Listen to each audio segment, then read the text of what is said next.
Bismillahirrahmanirrahim. Assalamualaikum warahmatullahi wabarakatuh. Apa kabar semuanya? Bapak harap baik-baik saja.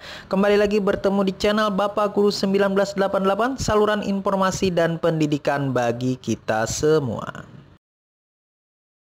Oke, di video kali ini kita membahas tentang FR informasi yang didapat dari rekan-rekan yang sudah tes pada tanggal 16 Oktober dan 17 Oktober tahun 2024. Dimana di sini kita akan mulai membahas soal TWK yang FR dari rekan-rekan yang sudah tes ya teman-teman sekalian. Namun sebelum kita mulai, ini ada informasi yang sudah saya buatkan videonya. Jadi rekan-rekan bisa melihat videonya di video saya sebelumnya. Ini sudah saya bahas. Jadi kita lanjut saja. Nah, ini ada salah satu rekan kita yang memberikan tips untuk menjawab soal TWK. Jadi sebelum melaksanakan ada tips dari kawan kita yang sudah tes pada hari ini, yakni tanggal 7 Oktober 2024. Di mana dia mengatakan yang perlu kita waspadai ternyata adalah TWK. Kembali rekan-rekan sekalian. Sama halnya dengan tahun 2023, TWK menjadi momoks karena sangat hot dan disarankan alokasikan waktu 45 menit di awal. Karena waktu 45 menit di awal, konsentrasi kita masih on fire. Tapi rekan-rekan sekalian, balik lagi kepada pribadi rekan-rekan sekalian. Mau yang mana yang diselesaikan. Ini hanya tips atau saran dari salah satu rekan kita yang tes pada hari ini. Kita langsung saja pada soal FR TWK. Jadi kita disajikan pertama ini dalam konteks pemilu, integritas sangat penting untuk memastikan keadilan dan kepercayaan publik. Salah satu cara untuk menjaga integritas saat pemilu adalah A. Mengizinkan pengawasan oleh partai politik untuk semua tahapan pemilu. B. Menerapkan sistem voting yang transparan dan dapat diaudit. C. Menggunakan program yang kompleks dengan pelatihan bagi para petugas. D. Membatasi akses informasi pemilu kepada masyarakat. E. Memprioritaskan kepentingan ekonomi di atas penyelesaian konflik. Nah, jadi menurut rekan-rekan ini yang mana yang benar? Yang pertama, mengizinkan pengawasan oleh partai politik untuk semua tahapan pemilu. Ini bisa dianggap sebagai salah satu untuk menjaga integritas ya rekan-rekan sekalian. Namun yang namanya pemilu, rekan-rekan sekalian, ini merupakan sebuah event publik, bukan hanya partai politik. Jadi seharusnya ini berhubungan langsung dengan publik. Ya rekan-rekan sekalian, ini benar partai politik yang mengawasi bisa menjaga integritas kita di saat pemilu. Tapi ini tidak mencakup keseluruhan publik ya rekan-rekan sekalian. Yang B, menerapkan sistem voting yang transparan dan dapat diaudit. Nah, saya merasa bahwa jawaban B adalah jawaban yang lebih benar. Karena yang namanya pemilu berarti dia voting ya, atau pemilihan atau pengambilan suara. Yang tentunya harus transparan, dapat dilihat oleh seluruh pihak, serta dapat dipertanggungjawabkan dari mulai tahapan sampai pada hasil. Jadi saya merasa jawaban B yang benar. Kalau yang C, menggunakan program yang kompleks dengan pelatihan bagi para petugas. Ya, jadi ini kalau program yang kompleks mungkin hanya sebagian dari rekan-rekan kita yang mampu mengakses. Kalau lansia yang lebih tua ya cukup sulit ya rekan-rekan sekalian. Ini tidak mencakup keseluruhan dari publik. Membatasi akses ini sudah pasti bukan membatasi akses. Ini juga memprioritaskan kepentingan ekonomi di atas penyelesaian konflik. Ini juga pasti bukan. Jadi menurut saya yang benar adalah yang B ya rekan-rekan sekalian. Lanjut. Dalam pemilihan kepala daerah atau pilkada, golput atau golongan putih bisa dihubungkan dengan nilai-nilai Pancasila. Dari sudut pandang Pancasila, kenapa golput bisa dianggap sebagai tindakan yang bertentangan dengan prinsip-prinsip dasar negara Indonesia? A. Bertentangan dengan sila pertama karena tidak memberikan hak suara dianggap tidak memperhatikan kewajiban kepada Tuhan Yang Maha Esa. B. Bertentangan dengan sila kelima karena hak suara adalah sarana untuk mencapai keadilan.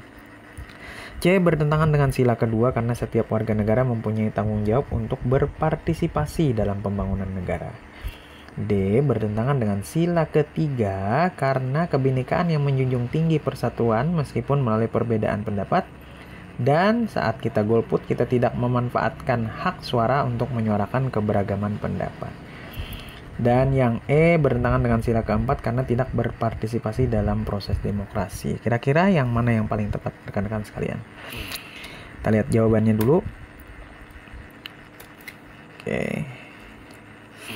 Ya, jawaban yang tepat menurut saya adalah yang E. Bertentangan dengan sila keempat karena tidak berpartisipasi dalam proses demokrasi. Apa sila keempat, rekan-rekan sekalian? Kerakyatan yang dipimpin oleh hikmat kebijaksanaan dalam permusyawaratan perwakilan. Itu sangat jelas sekali.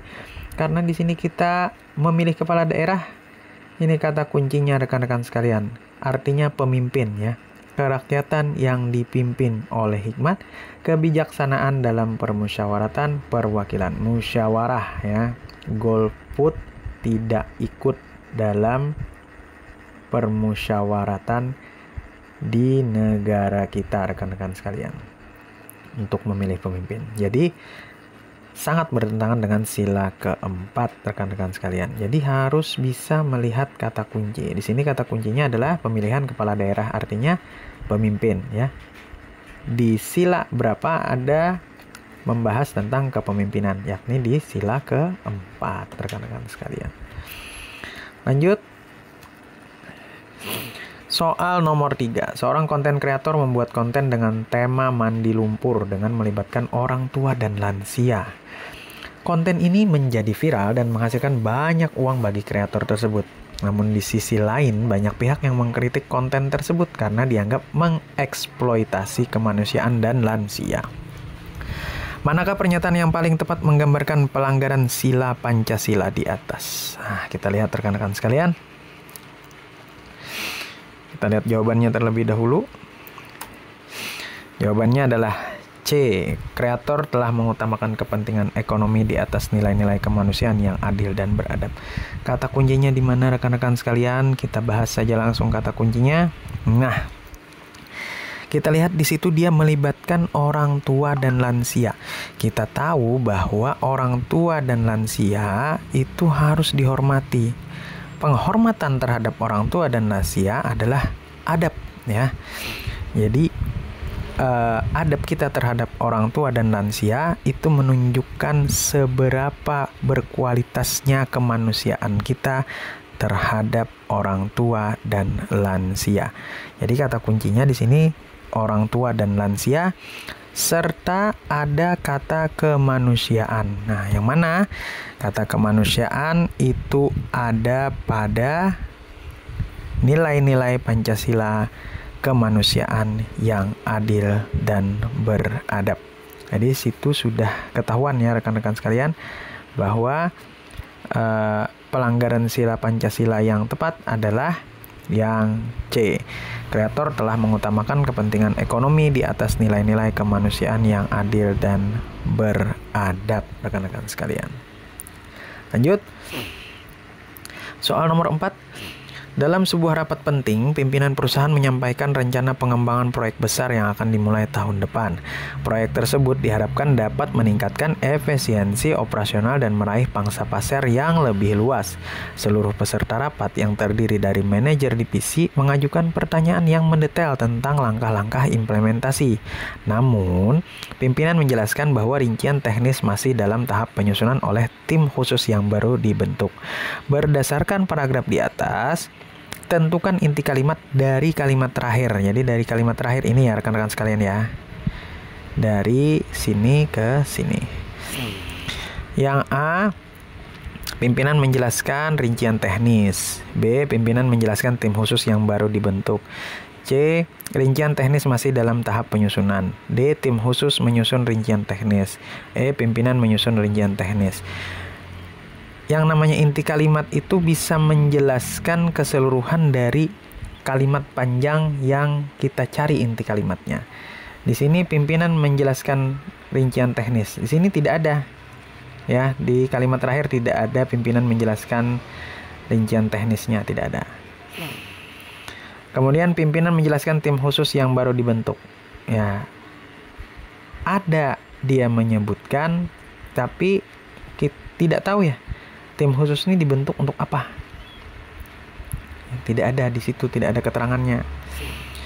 Kemudian yang C, rincian teknis masih dalam tahap penyusunan. Nah, ini bisa nih menjelaskan inti dari kalimat terakhir.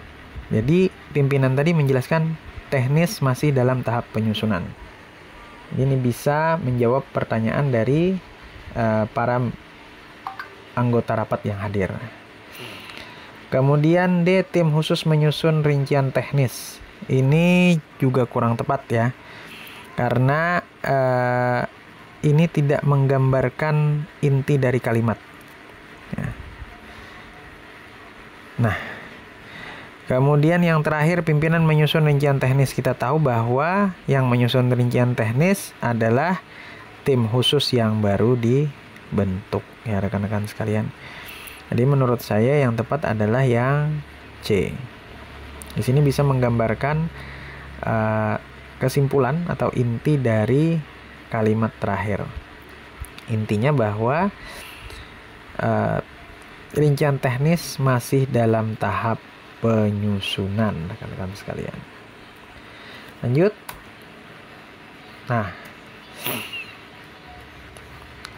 terakhir, rapat evaluasi pelaksanaan kegiatan kantor yang berlangsung kemarin membahas banyak hal penting. Salah satu poin utama adalah banyaknya ASN yang masih suka menggunakan aplikasi pihak ketiga untuk menjalankan absen harian. Hal ini dianggap sangat krusial karena mempengaruhi kedisiplinan dan integritas dalam bekerja.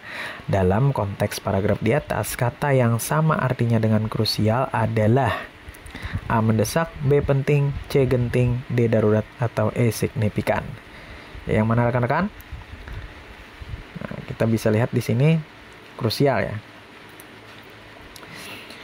Dalam Kamus Besar Bahasa Indonesia, krusial itu adalah penting ya.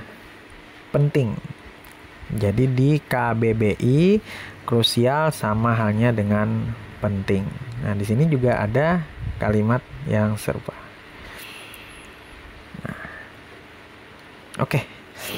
Nah, itu saja rekan-rekan sekalian FR soal-soal yang disampaikan oleh rekan-rekan kita yang sudah tes.